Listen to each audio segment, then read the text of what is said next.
প্রাক্তন পুলিশ অফিসারের জমি দখলের অভিযোগে চাঞ্চল্য। অভিযুক্ত বিজেপির পঞ্চায়েত প্রধান, উপপ্রধান, তহসিলদার।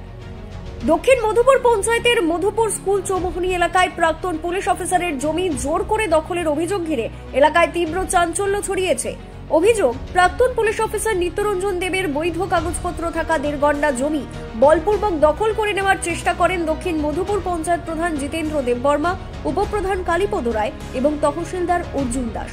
ঘটনা সম্পর্কে নিত্যরঞ্জন দেব জানান, শতবর্ষ পুরনো পিতৃ সম্পত্তি ওই জমিতে তার বাড়ি ও লেবু, নারিকেল, সুপারি সহ একাধিক গাছ রয়েছে। কিন্তু অভিযুক্তরা তাকে কিছু না জানিয়ে বেড়া ভেঙে জমিতে ঢুকে পড়ে এবং গাছপালা কেটে ফেলার পাশাপাশি জোর করে দখলের চেষ্টা চালায়।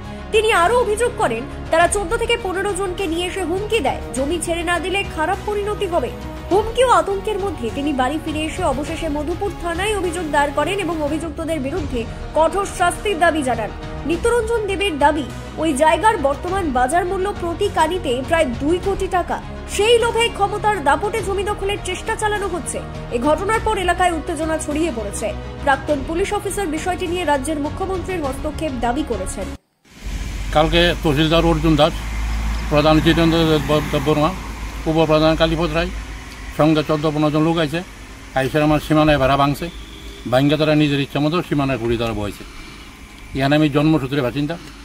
তারা জায়গাটা দখল করতে আসে, জায়গাটা দখল করে তারা বিক্রি করে দিব, উদ্দেশ্য তাদেরই। আমার টোটাল 84 জায়গা আছে না, 2 কানি 2 ঘন্টা, প্রায় 1.5 ঘন্টা। তারা জায়গাটা দখল করে বিক্রি করবো। তারা বাধা দিচ্ছে, তারা বুঝছে না এটা তারা জায়গা দখল করে নেবো জোর করে। বুঝতে পারলে আমি বাধা দিতাম, তো আমি তাদের সঙ্গে তার মারপিট করতে পারবো না। তারা 14-15 জন লোক আছিল, তহসিলদার, প্রধান, উপপ্রধান, সঙ্গে আর কিছু লোক। টিনের বেড়া আসলো, টিনের বেড়া তারা খুলে পালাইছে। লেবু গাছ আছে, লেবু গাছ খুলে তারা কাজ চালিয়েছে। সুপারি গাছ আছে, তারা কাজ চালাইছে। এখান থেকে আমি সুস্থ বিচারের দিকে যাবো, আইনের আশ্রয় যাবো। এবারে যে তো প্রায় ধরলা 2 কোটি টাকা কানি এখন বাজারে। তারা নিজের ধান্দা হিসেবে বিক্রি করা ধান্দা হিসেবে তারা মেন তহসিলদার, প্রধান, উপপ্রধান। আশা করি আইনের দিকে যাবো। যেটা দক্ষিণ মধুপুর স্কুল চৌমুহনী। আমার নাম নিত্যরঞ্জন দেব। হ্যাঁ, সব কিছু আমার কাছে কাগজপত্র আছে, ম্যাপ আছে, সমস্ত রেকর্ড আছে আমার।